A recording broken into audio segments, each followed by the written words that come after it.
तांदळाच्या पिठाशिवाय हे असे इतके मस्त आकर्षक मोदक तुम्ही कधी केले आहेत का? हे तांदळाचेच उकडीचे मोदक आहेत, पण अजिबात इथे आपण तांदळाच्या पिठाचा वापर केला नाहीये.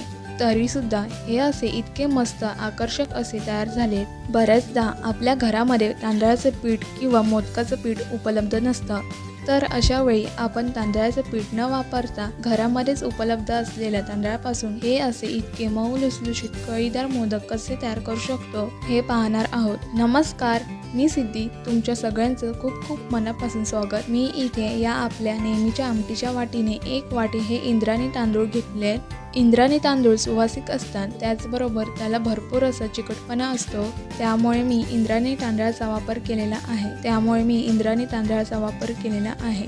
पण तुमच्याकडे जर आंबे मोर असतील किंवा तुकडा बासमती असेल तर असे तांदूळ सुवासिक असलेले वापरले तरी चालेल, किंवा ते सुद्धा कोणतेही तांदूळ सुवासिक नसतील तर रोजच्या वापरातील जो कोणता तांदूळ तुम्ही वापरता तो वापरला तरीही चालेल. बऱ्याचदा काय होतं, आपल्या घरामध्ये तांदळाचे पीठ उपलब्ध नसते आणि अशा वेळी जर आपल्याला मोदक करायचे असतील तर मात्र आपल्याकडे पर्याय नसतो, म्हणून विकतच पीठ आणतो. पण विकतच्या पिठामध्ये ते तांदूळ धुतलेले असतील का, किंवा पीठ अगदी व्यवस्थित असेल का, या सगळ्या गोष्टी लक्षात येतात. त्यामुळे आपण हे असे घरच्या घरीच तांदूळ भिजत घालून आज आपण हे मोदक तयार करणार आहोत. त्याकरता एका मोठ्या भांड्यामध्ये मी हे तांदूळ स्वच्छ 2 ते 3 वेळा पाण्याने हलक्या हाताने चोळून धुणार आहे, म्हणजे यावरती जर काही जंतुनाशक कीटकनाशक लावलेले असेल तर ते सगळे निघून जाते. आता या तांदळामध्ये भरपूर असं पाणी घालायचं आणि हे तांदूळ झाकून साधारण 4 तासासाठी भिजायला ठेवायचं आहे. जर तुमच्याकडे जास्तीचा वेळ असेल तर तुम्ही रात्रभर जरी भिजायला घातले तरी चालेल. साधारण 4 तासानंतर बघा, हे तांदूळ असे मस्त भिजले गेले आहेत आणि किती पांढरे शुभ्र सुद्धा तयार झालेले आहेत. आता या तांदळातील सगळं पाणी काढून टाकायचं. चाळणीवर हे असं निथळून घ्यायचंय, म्हणजे यामधील सगळं पाणी निघून जातं. आता 1-2 मिनिट आपण हे तांदूळ असेच चाळणीवर निथळायला ठेवू, म्हणजे जास्तीचं सगळं पाणी यामधलं निथळून जाईल. 1-2 मिनिटानंतर बघा, तांदळातलं सगळं पाणी निथळून गेलेलं आहे. आता हे तांदूळ आपण मिक्सरच्या भांड्यामध्ये घालून वाटून घेणार आहोत. इथे मी ज्या वाटीने तांदूळ मोजलेत त्याच वाटीने 1 वाटी पाणी घेतलेले आहे, पण अर्धी वाटीच पाणी मी आता तांदूळ वाटण्यासाठी घातलेलं आहे आणि उरलेलं अर्धी वाटी पाणी आपण मिक्सरचं भांडं स्वच्छ करण्यासाठी वापरणार आहोत. मी जितकं शक्य होईल तितकं बारीक असे हे वाटून घेतलेले आहे. अगदी गंधासारखं वाटून घ्यायचंय, कुठेही कणी शिल्लक राहता कामा नये. आता जाड तळाची कढई घ्यायची, त्यामध्ये हे पीठ ओतून घ्यायचं. हे शिल्लक अर्धी वाटी पाणी जे होतं ते आता मिक्सरच्या भांड्याचं झाकण लावायचं आणि हे मिक्सरचं भांडं सगळं असं व्यवस्थित स्वच्छ करून घ्यायचं. आता हे पाणी आणि पीठ असं व्यवस्थित एकजीव करून घ्यायचं आहे. 1 वाटी तांदळासाठी 1 वाटी पाणी हे प्रमाण अगदी अचूक आहे. 1 चमचा बस साजूक तूप घालायचं. तुपाऐवजी तेल वापरलं तरीही चालेल आणि चवीपुरतं मीठ घालायचं. मी साधारण पाव चमचे इतकं हे मीठ घातलंय. एकदा चांगलं असं मिसळून घ्यायचं आणि आता याला आपण उकड कशी काढायची ते पाहूयात. त्याकरता इथे एका कढईमध्ये हे पाणी उकळायला ठेवले आहे.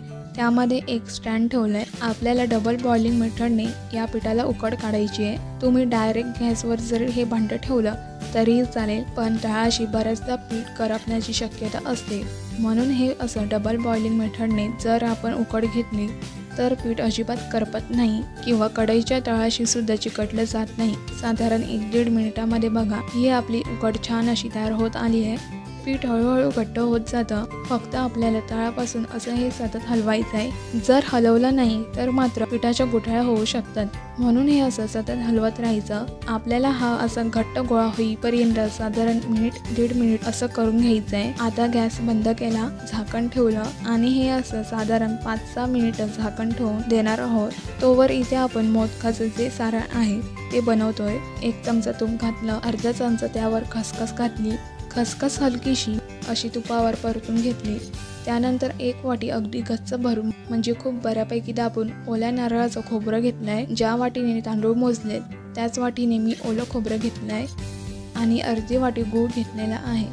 गूळ जसं जसं विरघळायला लागतं तसं तसं सारण थोडंसं सैलसर होतं, पण आपल्याला पुन्हा हे असं चांगलं कोरडं होईपर्यंत परतून घ्यायचं आहे. आता मी गॅस बंद केला आणि पाव चमचा वेलची आणि जायफळाची पावडर घातली. त्यानंतर चिमूटभर मीठ घातलेलं आहे. गॅस बंद केल्यानंतर वेलची जायफळाची पावडर घालायची, म्हणजे त्याचा स्वाद छान असा टिकून राहतो. आपलं सारण आता बनवून तयार झालेलं आहे. इथे मोदकाची उकडही आता अगदी मस्त तयार झाली आहे. ही उकड अगदीच गरम असताना किंवा कोमट असताना मळून घेण्याची काहीच गरज नाही. ही पूर्णतः थंड झाल्यानंतर ही उकड अशी मळून घेऊ शकता. बघा, मळण्यासाठी सुद्धा 1 मिनिट सुद्धा लागलेला नाहीये. मोजून अर्ध्या मिनिटामध्ये उकड अशी मळून तयार झालेली आहे. आता ह्यावर थोडंसं तूप घालायचं. अगदी पाव चमचा इथे मी तूप घातलेला आहे आणि अगदी छान असं मळून घेणार आहोत. आपल्या नेहमीच्या उकडीपेक्षा ही उकड छान अशी तयार होते. तुम्ही सुद्धा नक्की या पद्धतीने करून पहा. अगदी मस्त याचा गोळा बनवून तयार आहे. आता आपण याचा मोदक कसा बनवायचा ते पाहूयात. आता मोदक करताना हाताला थोडंसं तेल पाणी लावून घ्यायचं. मध्यभागी हे असं अंगठ्याने गोल गोल करायचं आहे. अंगठ्याने आत पीठ दाबायचं आणि बाकीच्या 4 बोटांनी पीठ असं वरच्या बाजूला खेचल्यासारखं करायचं आणि बाकीच्या 4 बोटांनी पीठ वरच्या बाजूला खेचल्यासारखं करायचं. असं केलं म्हणजे आपली पारी अगदी मस्त वाटीसारखी अशी तयार होते. बघा, मी अशी पारी तयार करून घेत आहे. या पद्धतीने ही अशी पारी तयार करून घ्यायची. आपली ही पारी अतिशय पातळ अशी तयार होते. बघा, मी पातळ अशी पारी तयार करून घेतली आहे. आता यामध्ये सारण घालायचं आणि आता पाकळ्या कशा करायच्या ते दाखवते. मधलं बोट आणि अंगठ्यापासून बघा असं खालपासून दाबत यायचं. चिमटीमध्ये पीठ घेतल्यासारखं करायचं आणि खालून अगदी त्याच्या जवळ घेतली आहे आणि खालून अगदी दाबत यायचं. दुसरी पाकळी सुद्धा मी अगदी त्याच्या जवळच केली आहे. जितके शक्य होईल तितक्या अगदी जवळ पाकळ्या तयार करायच्या. पाकळ्या तयार करताना जर तुम्हाला पीठ चिकटत असेल तर थोडंसं तांदळाचं सुक्कं पीठ याला लावून घेऊ शकता. म्हणजे हाताला आपल्या अजिबात चिकटत नाही आणि तुम्ही हवे तेवढ्या पाकळ्या अशा जवळ करून घेऊ शकता. माझ्या सगळ्या पाकळ्या तयार झाल्या. आता हाताने अशा सगळ्या पाकळ्या जवळ करण्याचा प्रयत्न करायचा. जर हाताला पीठ चिकटत असेल तर मात्र असं पाण्यामध्ये हात बुडवून घ्यायचा, म्हणजे या पाकळ्या मोडल्या जात नाही. बघा, अगदी मस्त असं मोदक तयार झालेला आहे. जास्तीचं पीठ असेल तर काढून टाकायचं. याच पद्धतीने मी असे 16 मोदक तयार करून घेतले आहेत. आता हे वाफवण्यासाठी एका चाळणीला तेल लावून घेतले आहेत आणि त्यावर आपण तयार करून घेतलेले मोदक सगळे ठेवून घ्यायचे आहेत. एका पातेल्यामध्ये पाणी उकळायला ठेवलं. साधारण 1 इंचापर्यंत पाणी ठेवलं. त्यावर ही मोदकाची चाळण ठेवली आणि त्यावर झाकण ठेवून साधारण 10 ते 12 मिनिटं हे मोदक वाफवून घेतले. वाफवल्यानंतर मोदकाला हात लावून पाहायचा. जर चिकट लागत नसेल तर मात्र आपले मोदक तयार झालेत असे समजावे. बघा, अगदी मस्त, अजिबात कुठेही मोदकाला तडा गेले नाही.